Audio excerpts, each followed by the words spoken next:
Bonjour à tous, on se retrouve pour ma vague préférée des Magical Girls, c'est-à-dire la troisième vague avec l'avènement des Magical Sentai.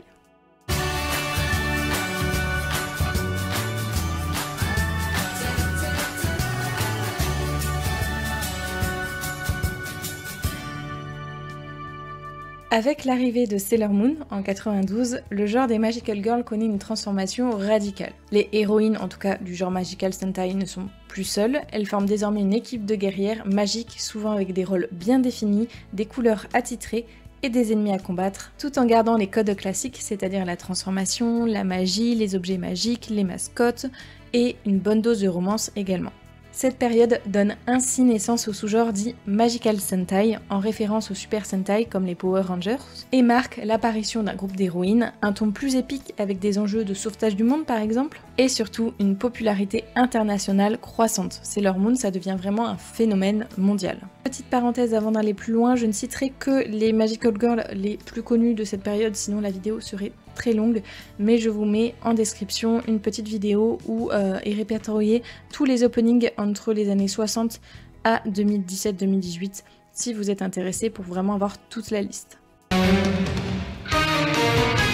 Les caractéristiques clés de cette vague, c'est clairement les Magical Girls en équipe.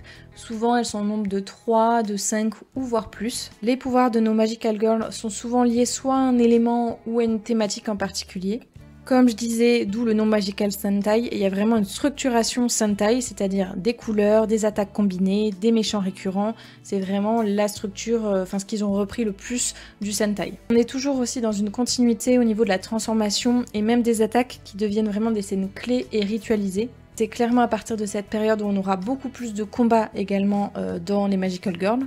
Comme je le disais, il y a un impact international massif, notamment en Europe et en Amérique du Nord. On sent également une envie de diversification démographique, c'est-à-dire qu'avant, le public ciblé, à part pour les Heichi, mais ça c'est autre chose, c'était surtout des petites filles, voire des jeunes filles. Mais à partir de cette période, on sent une envie de plaire aux plus grands, donc aux plus âgés, mais également aussi aux petits garçons, donc c'est vraiment une diversification très importante à cette période. Vu que notre héroïne n'est plus seule, il y a aussi une énorme importance de l'amitié et des relations de manière plus générale. Par exemple, la romance prend également dans la plupart des Magical Girls de cette période une grande importance. Même si c'est vrai, elle était déjà présente auparavant, c'est clairement à partir des années 90 où là c'est plus juste, on va dire, où c'est sous-entendu. Là, clairement, on a des vraies relations. On sent une inspiration aussi du shonen parce qu'on a clairement un parcours initiatique classique d'un héros, avec des pouvoirs souvent assez difficiles à maîtriser, une réelle évolution des personnages, en particulier du personnage central, qui va vers le rôle de l'héroïne qui protège les autres. Et en fait, c'est ça qui fait la force du Magical Sentai, qui fait que c'est mon genre préféré, parce qu'on retrouve plein de codes de différents genres différents, que ce soit les shoujo, les Magical Sentai, enfin les Sentai en général, et les shonen. On sent vraiment qu'il y a une envie de plaire à un plus grand nombre et qui surtout s'éloigne de toutes les cases qu'on pouvait mettre à l'époque. On passe à la partie chronologie, je vais vraiment citer uniquement les plus connus ou ceux qui ont vraiment eu un impact. Si je cite pas vos préférés, je suis vraiment désolée, mais sinon la vidéo serait beaucoup trop longue. En 91, il y a eu Miracle Girls qui met en avant deux héroïnes, deux sœurs jumelles, mais la série reste quand même dans la continuité au niveau de la dynamique des précédentes vagues, donc ça peut pas être considéré comme celle qui va tout bousculer. C'est vraiment en 92 que le genre va être révolutionné par Sailor Moon. Si vous voulez d'ailleurs plus d'infos sur cette série, je vous renvoie vers mes différentes vidéos sur le sujet. Et ainsi, on a l'arrivée d'une équipe de guerrières qui a pour objectif de sauver le monde. Plusieurs animés dans la continuité de Sailor Moon vont ainsi voir le jour. On a Magic Knight Riot, premier Magical Girl des Clamp de type Isekai en 93. On y retrouve trois jeunes filles étant envoyées dans un autre monde pour sauver la princesse. Wedding Peach en 95, mettant en avant des anges de l'amour combattant les démons. Cyber Team in Akihabara en 98, que je ne connaissais pas avant la vidéo. Tokyo Mew Mew en 2002, abordant les thématiques de l'écologie, une bataille avec des extraterrestres. Mermaid Melody en 2003, mettant en scène des princesses sirènes combattant des ennemis à l'aide de leurs chansons. Kamicha Makara en 2003, il me semble centré sur des réincarnations des dieux. Fujigi Boshi no Futago Ime, j'espère que ça se prononce comme ça. En 2005, deux princesses magiques doivent sauver leur royaume, dit très kawaii, avec un message sur la fraternité. Les Super Nana Zeta en 2006, qui est clairement un remake des Super Nana. Shugokara en 2007, où même les garçons ont le droit à leur jolie transformation sans être parodiques pour autant. On y parle ici de rêve, d'identité et d'acceptation de soi, c'est un très bon Magical Girl, comme la plupart que je vous ai cités auparavant. Celui-ci, sorti en 2012, que je vous mets à l'écran parce que j'ai trop de mal à le prononcer, qu'il faudrait vraiment d'ailleurs que je regarde, parce qu'apparemment il est vraiment très bien. Et du côté des mangas, on a aussi en 2019 Stellar Witch Lips, mettant en avant des sorcières voleuses de la nuit pour sauver l'énergie des humains. Et comment ne pas citer également le phénomène au Japon des Pretty Cure, qui a démarré en 2004. Une saison par an sort depuis, mettant en avant des guerrières cures combattant les forces du mal. Les Pretty Cure mettent plus en avant les batailles et l'amitié que la romance, qui est très peu existante. Cette franchise existe encore actuellement, elle est infinie. Il y a d'ailleurs eu beaucoup de films crossover pour les différentes saisons des Pretty Cure parce que pour chaque saison,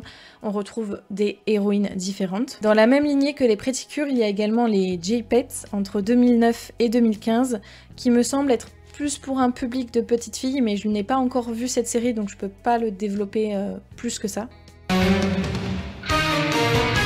J'aimerais quand même vous faire un zoom sur 3 Magical Girls qui s'appuient sur la vague Magical Sentai tout en retournant aux sources de la Magical Girl dite sorcière, c'est-à-dire Majoko, je vous renvoie vers ma vidéo de la première vague.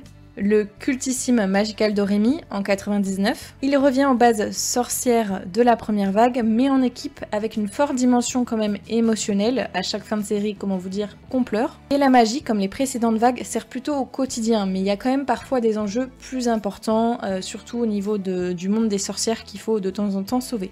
Chocolat et Vanilla ou Sugar Run en version originale en 2005, duo de sorcières héritières des Majoko, mais avec une dynamique compétitive, un ton plus mature, une forte influence des Magical Sentai, surtout dans le manga je trouve. Et dans celui-ci, il y a une grande importance également de la romance. Et le dernier que j'aimerais vous citer, même s'il y en a d'autres, c'est Little Witch Academia en 2013. C'est vraiment un hommage au Magical Girl traditionnel, mais on y sent aussi un petit peu de référence au niveau de Harry Potter, parce qu'on y retrouve des sorcières dans une école de sorcellerie. Celui-ci est d'ailleurs de type shonen, contrairement aux autres qui sont souvent plus de type shoujo, mais on sent vraiment l'amour du genre, et c'est pour ça que j'aime beaucoup cette série, qui est en plus visuellement magnifique. En conclusion, la troisième vague fait exploser le genre à l'international et diversifie son public. Comme je le disais précédemment, on y retrouve beaucoup plus de genres différents ainsi que tout âge. Elle s'appuie sur l'héritage des précédentes vagues tout en y rajoutant des éléments de type shonen, sentai, mais également de type shoujo qu'on n'avait pas forcément abordé auparavant. Dans cette vague, il y a une destruction des codes et des cases très genrées. On sent ainsi une évolution de la société, nos héroïnes ont un rôle plus actif et se battent pour défendre leurs proches, mais également leurs idées. Ces Magical Girls également osent mettre en avant les thématiques comme les LGBTQIA+, d'ailleurs très en avance sur son temps, quand on pense que Sailor Moon c'est dans les années 90. Ces Magical Girls osent re-questionner aussi tout ce qui est lié à la thématique du genre, et elles osent également aborder des thématiques plus sombres. Dans ces Magical Girls, on ressent vraiment une énergie girl power avec une envie d'émancipation de la femme, et tout en ayant pour certaines la présence de romance, parce que c'est pas parce qu'on veut être une femme indépendante qu'on n'a pas le droit d'être amoureuse ou autre. J'aimerais terminer par vous dire qu'aujourd'hui on ressent quand même une vraie nostalgie de cette vague avec différents remakes des séries les plus cultes. On a d'abord eu Sailor Moon Crystal, qui est quand même beaucoup plus fidèle au manga. Ensuite on a eu Tokyo Mew Mew, qu'il faudrait vraiment que je finisse, j'ai vu la première saison, faudrait que je regarde la deuxième.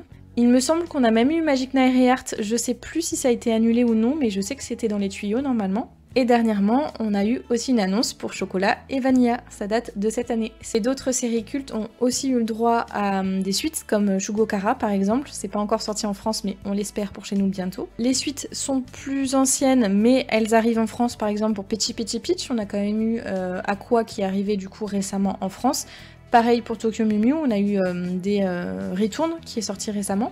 Je pense qu'après tout ça, vous comprenez pourquoi le Magical Sentai c'est vraiment ma vague préférée des Magical Girls, parce que je trouve que même si elle a démarré dans les années 90, elle reste très ancrée quand même dans le temps actuel, parce qu'elle était quand même assez en avance. Quelques petits trucs qui restent quand même bien dans l'époque, un petit peu problématiques, surtout dans les relations, etc. Mais globalement, je trouve que ça apporte toujours des bonnes valeurs qui sont toujours actuelles aujourd'hui. Et surtout, je dois bien l'avouer, j'ai grandi avec cette vague. Les précédentes vagues, c'était quand même plus ancien par rapport à moi. Moi, j'ai vraiment grandi dans les années 2000, donc avec Mew Mew Power, avec Doremi, avec les Winx. Bon, ça c'est occidental, peut-être que je fais une vidéo dessus d'ailleurs. Mais c'est vraiment tous ces Magical Girls qui m'ont fait grandir et j'ai grandi avec ces valeurs-là. Et franchement, même avec du recul, au vu des valeurs qu'elles transmettent, je suis quand même content d'avoir grandi avec ces Magical Girls. Et également, ce que j'aime beaucoup dans le Magical Sentai, c'est que ça met en avant les shoujo. Parce que je l'aborderai dans la prochaine vidéo qui sera la dernière, les prochaines vagues, souvent, c'est plutôt de type shonen, de type seinen, mais rarement des shoujo. On y perd un peu l'essence de ce qu'était le Magical Girl à l'origine. Et dans une société où le shoujo est encore bien trop dénigré, parce que souvent on dit que c'est que de la romance, je trouve que le Magical Girl de type shoujo permet un petit peu d'effacer ça, parce qu'on y retrouve peut-être de la romance, mais tout autre chose. Et je trouve vraiment que les Magical Girls de type shoujo, ça permet de défier un petit peu ces cases et ces clichés. Effectivement, il y a de la romance, mais pas que. Et c'est pour ça que pour moi, c'est important de continuer à faire des Magical Girls de type shoujo. Enfin bref, j'espère que la vidéo vous aura plu. Je veux bien que vous me citiez aussi quelques Magical Girls que j'ai pas citées dans la vidéo, qui pour vous ont quand même eu une importance dans ce genre-là. Sur ce, je vous souhaite une bonne journée ou une bonne soirée. Et surtout, n'oubliez pas de regarder la lune.